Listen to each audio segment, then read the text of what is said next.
मेरे घर में एक लाइब्रेरी है। मुझे जब भी उस लाइब्रेरी से कोई बुक चाहिए होती है, मुझे कुछ स्टेप्स फॉलो करने पड़ते हैं। वो स्टेप्स क्या हैं? सबसे पहले गो टू लाइब्रेरी, मैं लाइब्रेरी जाऊंगा, open the door, pick the book, close the door and come back. मैं लाइब्रेरी जाऊंगा, दरवाज़ा खोलूंगा, जो बुक चाहिए होगी वो बुक उठाऊंगा, दरवाज़ा बंद करूंगा और वापस आ जाऊंगा। जितनी दफ़ा मुझे लाइब्रेरी से बुक चाहिए, मुझे ये स्टेप्स फॉलो करने ही पड़ेंगे। क्या हो कि मैं अगर एक रोबोट बना दूं, मेक आ रोबोट, और उसके अंदर ये सारे स्टेप्स लिख दूं, यानी कि उसके अंदर ये सारे स्टेप्स प्रोग्राम कर दूं, और उसके बाद रोबोट के ऊपर मैं एक बटन लगा दूं। जितनी बार मैं ये बटन दबाऊंगा, ये रोबोट ये सेम स्टेप्स रिपीट करेगा। मैंने एक दफ़ा बटन दबाया, रोबोट जाएगा, दरवाज़ा खोलेगा, बुक उठाएगा, दरवाज़ा बंद करेगा, वापस आ जाएगा। दोबारा से बटन दबाऊंगा, दोबारा से ये स्टेप्स रिपीट होंगे। क्या मैं ये कर सकता हूँ? बिल्कुल कर सकता हूँ। इस एग्जाम्पल को आपने जेन में रखना है। उसके बाद एक और एग्जाम्पल लेते हैं। फॉर एग्जाम्पल, आपकी एक शॉप है। उस शॉप के ऊपर जब भी कोई कस्टमर आता है और कोई सामान खरीदता है, आपको कुछ स्टेप्स रिपीट करने पड़ते हैं। वो स्टेप्स क्या हैं? सबसे पहले आप डेटाबेस में देखते हैं कि कस्टमर पहले से मौजूद है या नहीं। उसके बाद आप एंटर करते हैं बिल की डिटेल्स, फिर चेक करते हैं क्या कोई अप्लाई हो रहा है डिस्काउंट। अगर डिस्काउंट अप्लाई हो रहा है तो उसको अप्लाई करते हैं, और उसके बाद प्रिंट द बिल, आप उसके बाद बिल प्रिंट कर देते हैं। ये स्टेप्स भी आपको रिपीट करने पड़ेंगे। क्या हो कि मैं कोई एक ऐसा कंपोनेंट बनाऊं जिसके अंदर मैं ये सारे स्टेप्स एंटर कर दूं, और सिर्फ एक दफ़ा उस कंपोनेंट को कॉल करूं या क्लिक करूं तो ये सारा काम खुद ब खुद हो जाए। क्या मैं एसक्यूएल के अंदर ऐसा कर सकता हूं? मैंने कहा बिल्कुल कर सकता हूं। इसी चीज़ को हम कहते हैं स्टोर्ड प्रोसीजर्स। क्या होते हैं stored procedures? Stored procedure is a set of queries or instructions that can be saved in a component and can be called as many times as we want just by its name। मैं एक component बनाता हूँ और उसके अंदर ये सारी curies store कर देता हूँ, और जितनी बार मुझे वो क्यूरीज इंप्लीमेंट करने की ज़रूरत है, बजाय इसके कि मैं बार बार वो क्यूरीज लगाऊं या बार बार वो क्यूरीज राइट करूं, मैं सिर्फ वो कंपोनेंट कॉल करूंगा और वो क्यूरीज खुद ब खुद चल जाएंगी। इस चीज़ को हम क्या कहते हैं? इस चीज़ को हम कहते हैं स्टोर्ड प्रोसीजर्स। क्या होते हैं स्टोर्ड प्रोसीजर्स? हमने देख लिया। स्टोर्ड प्रोसीजर्स को क्यों यूज़ करते हैं? ताकि हमारी काम की रिपीटेशन कम हो सके। जौन सा काम बार बार रिपीट हो रहा है उसको हम एक तरह से ऑटोमेट कर सकें। तो आज हम देखेंगे कि स्टोर्ड प्रोसीजर्स को किस तरह बनाया जाता है और उनका इस्तेमाल किस तरह किया जाता है। तो चलते हैं अपने माई एसक्यूएल वर्क बेंच पर। यहाँ पर मैंने एक डेटाबेस क्रिएट की है प्रो के नाम से। क्योंकि हम प्रोसीजर्स पढ़ रहे हैं तो मैंने प्रो के नाम से एक डेटाबेस क्रिएट कर ली। देखते हैं कि इस डेटाबेस में हमारे पास कौन कौन से टेबल मौजूद हैं। मैंने शो टेबल्स किया। मेरे पास कौन से टेबल्स आ रहे हैं? एम्प्लॉयज़ नाम का एक ही टेबल आ रहा है। तो मैं देखता हूँ कि एम्प्लॉयज़ नाम के टेबल में क्या डेटा पड़ा हुआ है। Select static from employees. मेरे पास कुछ डेटा शो हो रहा है। Employee ID, employee name, department, job title, salary, city, gender, age, और उसके बाद ज्वाइनिंग डेट और स्टेटस। मेरे पास काफ़ी सारे एम्प्लॉयज़ का डेटा आ रहा है। ये कितने एम्प्लॉयज़ का डेटा आ रहा है? अगर मैं इसको सॉर्ट करूँ order by employee ID ascending में, तो 1 से लेकर मेरे पास 100 एम्प्लॉयज़ का डेटा इस टेबल के अंदर मौजूद है। अब अगर आप इस डेटाबेस पर काम कर रहे हैं और आपका बॉस आपको कहता है कि मुझे एम्प्लॉयज़ का डेटा दिखाओ, तो आप क्या लिखेंगे? आप ये क्यूरी लिखेंगे, select static from employees order by employee ID sending order. आपका डेटा सॉर्ट होकर आ जाएगा। लेकिन क्या हो, क्या आपका बॉस आपको रोज़ाना कह रहा है कि आप ये काम करो? रोज़ाना आपका बॉस आपको कहता है कि मुझे एम्प्लॉयज़ का डेटा दिखाओ, तो आप कहते हैं कि मुझे रोज़ाना ये क्यूरी लिखनी पड़ेगी। या हो सकता है कि कोई कम्प्लेक्स फंक्शन हो, कोई कम्प्लेक्स ऑपरेशन हो, तो आपको रोज़ाना वो ऑपरेशन लिखना पड़ेगा। तो इसका इलाज होता है स्टोर्ड प्रोसीजर्स, यानी हम उसको एक कंपोनेंट के अंदर स्टोर कर देते हैं, और जितनी बार हमें वो कंपोनेंट चाहिए होता है या वो क्यूरीज चाहिए होती हैं, हम सिंपली उस कंपोनेंट को कॉल करते हैं और वो अंदर सारी लिखी हुई क्यूरीज रन कर देता है। तो किस तरह बनाया जाता है एक स्टोर्ड प्रोसीजर? स्टोर्ड प्रोसीजर बनाने के लिए आपने सबसे पहले लिखना डिलीमीटर, और उसके बाद डॉलर साइन, उसके बाद दोबारा लिखना डिलीमीटर स्पेस सेमीकोलन। जितना प्रोसीजर बनेगा वो इन दोनों डिलीमीटर्स के अंदर बनेगा। आपने लिखना क्रिएट प्रोसीजर, इसके बाद प्रोसीजर का नाम आएगा। फिलहाल मुझे एम्प्लॉयज़ का डेटा देख रहा हूँ तो मैं इसका नाम रख देता हूँ एम्प्लॉयज़ डेटा। ये प्रोसीजर का नाम आ गया। इसके बाद आपने लिखना है बिगिन, और उसके बाद लिखना है एंड, डॉलर साइन, एंड के बाद स्पेस डॉलर साइन। मैं एक्शन आउटपुट यहाँ से रिमूव कर देता हूँ। जो भी क्यूरीज हमने परफॉर्म करनी है वो बिगिन और एंड के दरमियान में लिख देनी है। इसको मैं यहाँ से कट करके पेस्ट कर देता हूँ। Select static from employees order by employee ID ascending order में। इसको रन करते हैं। एक्शन आउटपुट में देखते हैं क्या ये सक्सेसफुली क्रिएट हो गया। हमारा एक्शन आउटपुट में कोई एरर नहीं आया, इसका मतलब प्रोसीजर हमारा सक्सेसफुली क्रिएट हो गया। अब कितने प्रोसीजर्स हमारी डेटाबेस के अंदर मौजूद हैं वो किस तरह से देख सकते हैं, उसको देखने के लिए इसको मैं कमेंट करता हूँ और मैं लिखता हूँ show procedure status where db is equals to, आपने आगे अपनी डेटाबेस का नाम लिख देना। मेरी डेटाबेस का नाम है प्रो। जैसे ही मैं इसको रन करूंगा मेरे पास आ जाएगा कि कितने प्रोसीजर्स इस डेटाबेस के अंदर मौजूद हैं। पहले प्रोसीजर को हम इग्नोर करेंगे, बल्कि उसको मैं ड्रॉप ही कर देता हूँ। अब दोबारा से देखते हैं कि कितने प्रोसीजर्स हमारे पास मौजूद हैं। मेरे पास एक प्रोसीजर मौजूद है। डेटाबेस कौन सी है? प्रो। नेम क्या है उसका? Employee data. और ये प्रोसीजर है। ठीक है। एक और तरीका है जिधर से आप देख सकते हैं कि कितने प्रोसीजर्स हमारी डेटाबेस के अंदर मौजूद हैं। ज़्यादातर हम अपने काम को आसान करने के लिए यूआई का भी इस्तेमाल कर रहे होंगे, लेकिन मैं आपको हर काम क्यूरी से करके दिखा रहा हूँ कि अगर आपके पास यूआई इन केस अवेलेबल नहीं है तो आप क्यूरी से वो टास्क कैसे परफॉर्म कर सकते हैं। हम यूआई में चलते हैं। यहाँ पर स्कीमास को मैं करता हूँ रिफ्रेश ऑल। प्रो डेटाबेस के अंदर स्टोर्ड प्रोसीजर्स आ रहे हैं, टेबल्स, व्यूज और उसके बाद स्टोर्ड प्रोसीजर्स। इसके अंदर एक प्रोसीजर शो हो रहा है एम्प डाटा। इस पर मैं क्लिक करता हूँ। एम्प डाटा पर आपको दो ऑप्शंस मिलेंगे, एक टूल का ऑप्शन मिलेगा और एक फ्लैश का ऑप्शन मिलेगा। अगर मैं टूल पर क्लिक करता हूँ तो देखते हैं क्या होता है।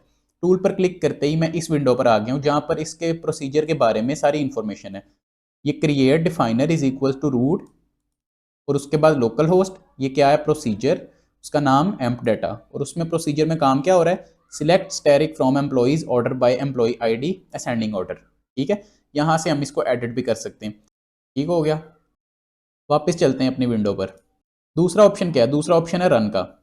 किस तरह हम एक प्रोसीजर को रन कर सकते हैं वो हम इधर से देखेंगे। या तो मैं इस पर क्लिक करूं सिंपली तो ये प्रोसीजर रन हो जाएगा। ठीक हो गया। लेकिन मैं आपको यहाँ एडिटर में रन करके दिखाता हूँ। मैं ये सारा कोड रिमूव कर देता हूँ।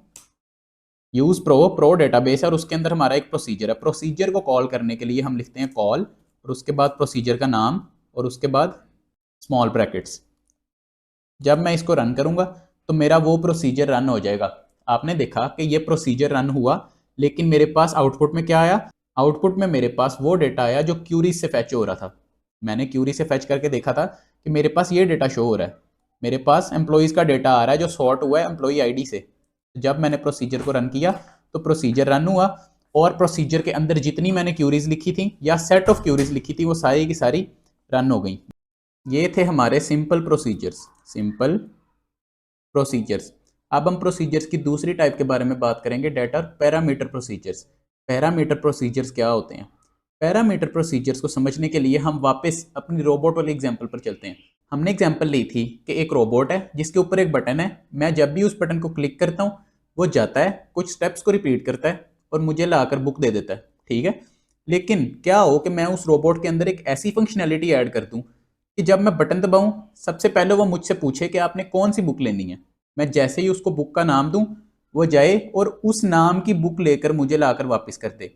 अगर उस नाम की बुक लाइब्रेरी के अंदर मौजूद नहीं है तो वो मुझे आउटपुट में कोई भी बुक नहीं देगा। क्या मैं ऐसा कर सकता हूँ? बिल्कुल कर सकता हूँ। तो क्या यही सेम काम हम एसक्यूएल में नहीं कर सकते? बिल्कुल कर सकते हैं। तो वो कैसे करते हैं? वो करते हैं पैरामीटर्स की मदद से। पैरामीटर या फिर आर्ग्यूमेंट्स की मदद से। पैरामीटर भी कहते हैं और आर्ग्यूमेंट्स भी कहते हैं। पैरामीटर और आर्ग्यूमेंट में थोड़ा सा डिफरेंस है। जब हम किसी प्रोसीजर को बनाते हुए उसके अंदर एक वैल्यू देते हैं उसको पैरामीटर कहते हैं, और जब उसे कॉल करते हुए वैल्यू देते हैं तो उसे आर्ग्यूमेंट कहते हैं। ये छोटा सा डिफरेंस है। जो लोग प्रोग्रामिंग करते हैं वो इसको अच्छे से समझते हैं कि फंक्शंस के अंदर पैरामीटर्स और आर्ग्यूमेंट्स क्या होते हैं। तो इस पर ज़्यादा फोकस करने की ज़रूरत नहीं है। हम पैरामीटर्स भी कहेंगे, हम आर्ग्यूमेंट्स भी कहेंगे। तो अब देखते हैं कि पैरामीटर या आर्ग्यूमेंट प्रोसीजर्स क्या होते हैं। मैं एक न्यू प्रोसीजर बना लेता हूँ। मैं करता हूँ डेलीमीटर, डेलीमीटर डॉलर साइन, दोबारा से लिखता हूँ डेलीमीटर स्पेस सेमीकोलन। इसके अंदर मैं एक प्रोसीजर क्रिएट करता हूँ, क्रिएट प्रोसीजर। इसका नाम मैं रखता हूँ एम्प्लॉइज सिटी। सिटी वाइज मैं एम्प्लॉइज देखना चाहता हूँ और इसके अंदर मैं एक कीवर्ड यूज करूंगा इन। इन का मतलब कि इस प्रोसीजर में मैं इनपुट में एक वैल्यू ले रहा हूँ। इनपुट में एक वैल्यू ले रहा हूँ। वो वैल्यू कौन सी होगी? उसका नाम मैं रख देता हूँ सिटी नेम। ठीक है। सिटी नेम वैल्यू है जो मैं प्रोसीजर बनाते हुए दे रहा हूँ। जब मैं इस प्रोसीजर को कॉल करूंगा तो मैं इस सिटी नेम की जगह अपनी एक्चुअल वैल्यू दूंगा। सिटी नेम होगा var4 में और इसकी लेंथ दे देते हैं 50। प्रोसीजर बन गया। उसके बाद मैं लिखता हूँ बिगिन और उसके बाद मैं लिखता हूँ एंड $। इसके अंदर मैंने अपनी क्यूरी लिखनी है। सबसे पहले तो रिजल्ट को बंद कर लेते हैं। क्यूरी में क्या लिख रहा हूँ, क्यूरी में मैं ये लिख देता हूँ select static from employees where city is equals to. अगर तो मैं हार्ड कोड करूंगा इसमें सिटी, यानी कि अगर मैं यहाँ लिख देता हूँ लाहौर, तो जितनी बार मैं प्रोसीजर रन करूंगा हर दफ़ा मेरे पास लाहौर के एम्प्लॉयज़ आ जाएंगे। लेकिन हम तो थोड़ा सा डायनेमिक काम करना चाह रहे हैं। मैं चाह रहा हूँ कि जब मैं प्रोसीजर कॉल करूँ, कॉल करते हुए मैं जोन सी वैल्यू दूँ उस सिटी के एम्प्लॉयज़ मेरे पास आ जाएं। तो मैंने इनपुट में जो वैल्यू ली थी यानी सिटी नेम, मैं वो यहाँ पर टाइप कर दूंगा city is equals to city name और order by employee ID ascending order में। ठीक हो गया। ये एक प्रोसीजर क्रिएट हो गया एम्प्लॉइज सिटी के नाम से। ये जब कॉल करना है, कॉल करते हुए मैं एक वैल्यू दूंगा और वो वैल्यू यहाँ पर आएगी और उस वैल्यू से जितने सिटीज़ मैच हो रहे होंगे वो सारे रिकॉर्ड्स मेरे पास आ जाएंगे। इस प्रोसीजर को मैं क्रिएट कर लेता हूँ।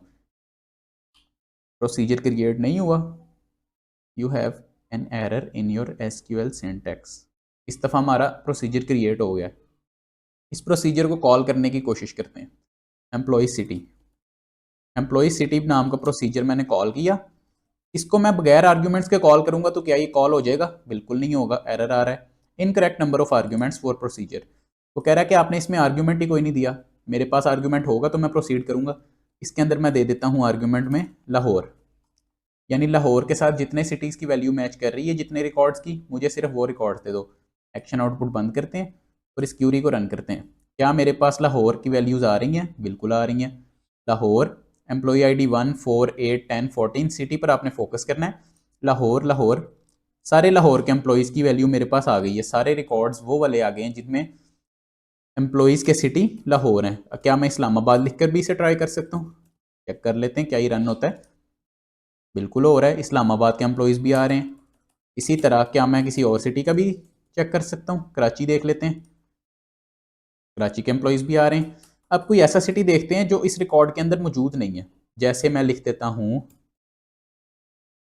गुजरांवाला। क्या मेरे पास रिकॉर्ड आएंगे? नहीं आएंगे, क्योंकि गुजरांवाला किसी वैल्यू के साथ मैच नहीं हुआ। तो इस तरह से हम इन पैरामीटर को यूज़ करके आर्ग्यूमेंट्स दे सकते हैं और अपने प्रोसीजर्स क्रिएट कर सकते हैं। सेकंड है हमारे पास आउट। आउट से हम क्या कर सकते हैं? आउट का मतलब कि आपने एक रिजल्ट कैलकुलेट किया और उसको आपने फिर एक वेरिएबल के अंदर स्टोर कर दिया। एक रिजल्ट कैलकुलेट किया, उसको एक वेरिएबल के अंदर आपने स्टोर कर दिया। अगर आपको समझ नहीं आ रही तो कोई बात नहीं, अभी देख लेते हैं। डेलीमीटर $, डेलीमीटर स्पेस सेमीकोलन, इसके अंदर एक प्रोसीजर क्रिएट किया, क्रिएट प्रोसीजर टोटल एम्प्लॉइज। ठीक हो गया। अब इस दफ़ा मैं आउट लेता हूँ पैरामीटर में, आउट, और इसका मैं नाम रख देता हूँ रिजल्ट, रिजल्ट, और ये आएगा इंट में। लिखते हैं बिगिन, उसके बाद लिखेंगे एंड, $। के दरमियान में हमने अपना काम करना है। तो मैं लिखता हूँ select asterisk, select count asterisk from employees. ठीक हो गया। इतना काम तो ठीक हो रहा है। वो काउंट करेगा कि कितने रिकॉर्ड्स हैं, ठीक है। मैंने एक रिजल्ट नाम का वेरिएबल लिया हुआ है, उसके अंदर मैंने इसका रिजल्ट स्टोर करवाना है। काउंट से मेरे पास एक नंबर आ रहा है यानी रिजल्ट आ रहा है, उसको स्टोर भी तो करवाना है। तो मैं लिखूंगा इनटू, और मैंने क्या लिया था? मैंने रिजल्ट नाम का वेरिएबल लिया था। जो भी रिजल्ट आए उसको रिजल्ट नाम के वेरिएबल के अंदर स्टोर कर दो। हमारे पास एक एरर आ रहा है, क्या एरर आ रहा है अभी देख लेते हैं। डिलिमीटर। ठीक हो गया। इस प्रोसीजर को मैं क्रिएट करता हूँ। क्या मेरा प्रोसीजर क्रिएट हो गया? बिल्कुल हो गया। इस प्रोसीजर को कॉल करके देखते हैं, टोटल एम्प्लॉइज, टोटल एम्प्लॉइज, और इसके अंदर अब मुझे एक आउटपुट के लिए वेरिएबल चाहिए। तो मैं वेरिएबल ले लेता हूँ आउटपुट के नाम से, आउटपुट के नाम से मैं एक वेरिएबल ले लेता हूँ। ठीक है। इसको रन करके देखते हैं क्या ही रन हो रहा है। रन तो हो रहा है लेकिन मेरे पास तो कुछ आ ही नहीं रहा। मेरे पास रिजल्ट में कुछ भी नहीं आ रहा, क्योंकि वेरिएबल के अंदर डेटा तो आ गया है लेकिन उस वेरिएबल को मैंने कहीं पर प्रिंट नहीं करवाया। तो मैं इस दफ़ा लिखूंगा सिलेक्ट @ आउटपुट।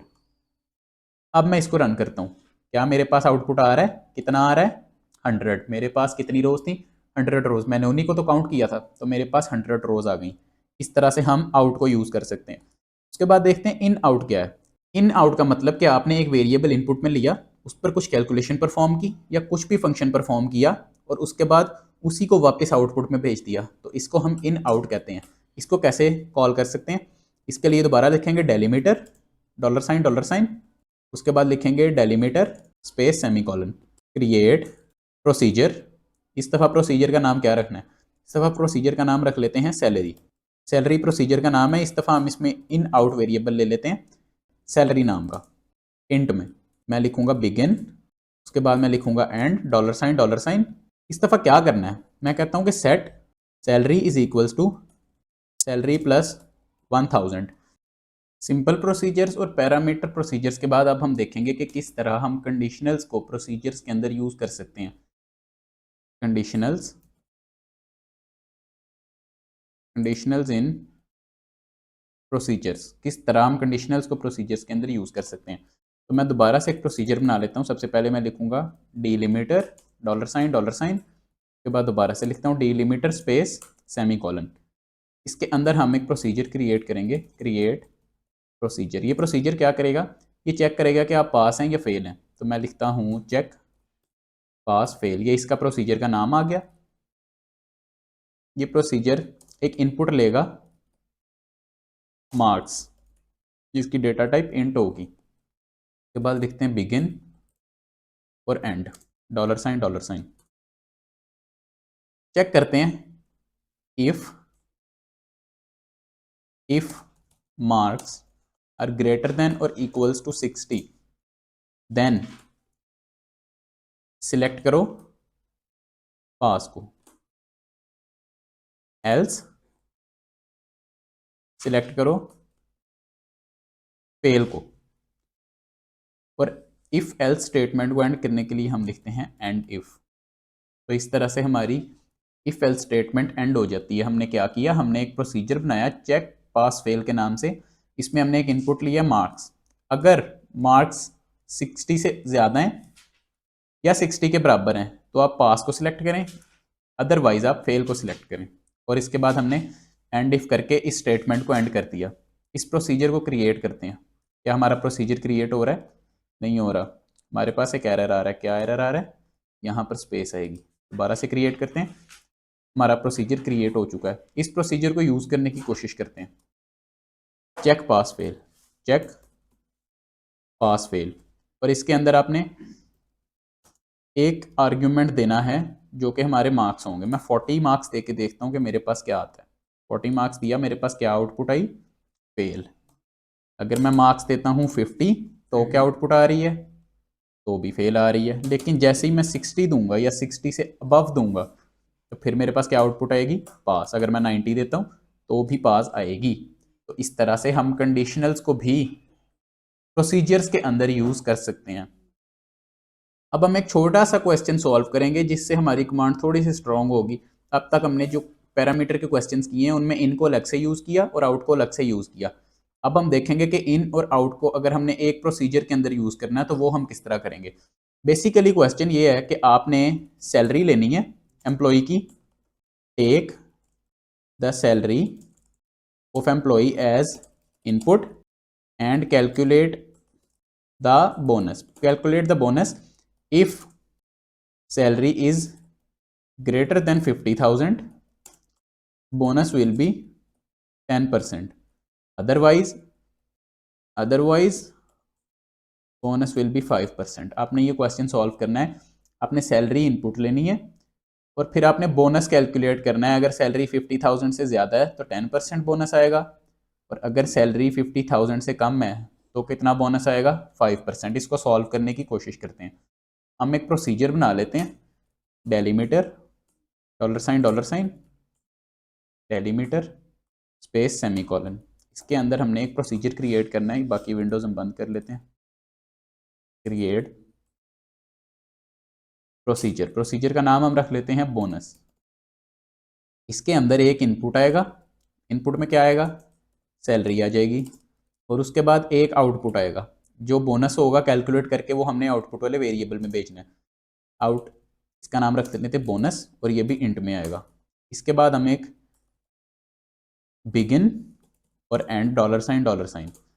अब हम चेक करेंगे if salary is greater than और इक्वल्स टू 50,000, देन क्या करना है, set bonus is equals to 10%। किस तरह कैलकुलेट करते हैं, 0.1 के साथ मल्टीप्लाई करते हैं तो 10% आ जाता है, मल्टीप्लाई 0.1। ये तो बेसिक मैथ है, ये तो आपको आना चाहिए। एल्स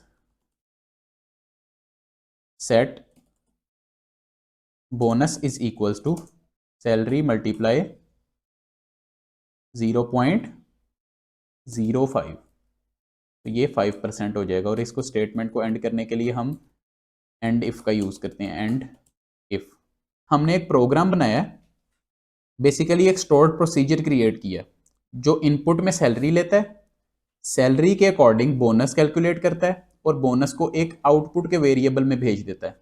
इसको हम रन करके देखते हैं क्या ये सही चल रहा है। रन करते हैं, हमारा प्रोसीजर क्रिएट हो गया। क्या ये प्रोसीजर क्रिएट हो चुका है, देखने का क्या तरीका है, show procedure status where db is equals to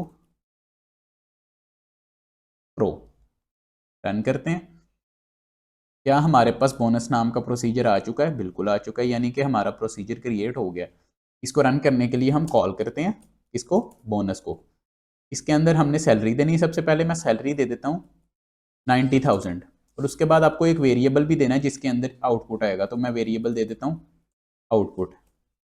run करते हैं, क्या कोई आउटपुट आया, नहीं आया। लेकिन अगर आप एक्शन आउटपुट में देखें तो ये क्यूरी सक्सेसफुली इंप्लीमेंट हो गई है। तो हमें आउटपुट लेने के लिए इस वेरिएबल को दोबारा से सिलेक्ट करना पड़ेगा, आउटपुट। अब रन करते हैं, क्या हमारे पास आउटपुट आ रहा है, 90,000 सैलरी थी तो बोनस कितना होना चाहिए, 10%, 9,000। क्या आउटपुट में 9,000 आ रहा है, बिल्कुल आ रहा है। अगर सैलरी मैं 50,000 से कम देता हूँ, 40,000 दे दी, तो 40,000 का 5% बोनस कितना आना चाहिए, 2,000 आना चाहिए। तो देखते हैं कितना आता है, 2,000 आ रहा है, यानी हमारा प्रोसीजर बिल्कुल ठीक तरह से काम कर रहा है। तो आज हमने देखा कि प्रोसीजर्स क्या होते हैं, प्रोसीजर्स क्यों यूज़ होते हैं। कितनी तरह के प्रोसीजर्स होते हैं, सबसे पहले सिंपल प्रोसीजर्स, देन पैरामीटर और आर्ग्यूमेंट प्रोसीजर्स, और उसके बाद हमने देखा कि कंडीशनल्स को प्रोसीजर्स के अंदर किस तरह यूज़ कर सकते हैं।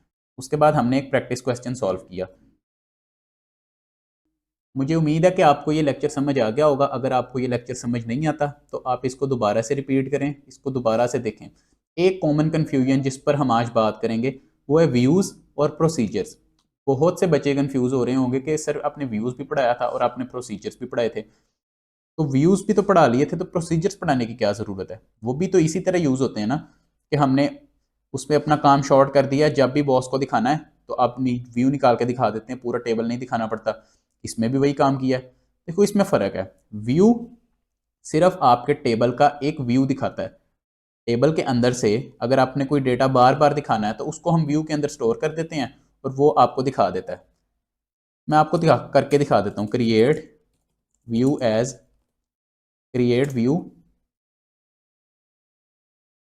Employees Lahore as select static from employees where city is equals to Lahore.